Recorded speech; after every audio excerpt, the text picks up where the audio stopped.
Right now, these are the only two sets in existence, and that's where you come into play. So after I designed everything by computer, I fabricated all these prototypes right here in my garage, and that includes the spring gate.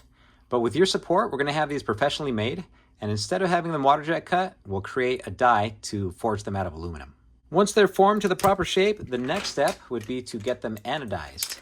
And what that means is we would use a special process to get a coating on these. Now I'm particular to blue, but that's up for discussion. Let me know what you think. But also keep in mind, since the flat spool carrier is the same material, as it's used, it may wear off where the contact points happen. As we progress to the final product, I hope you come along for the journey, right until it shows up to your front door. Thanks.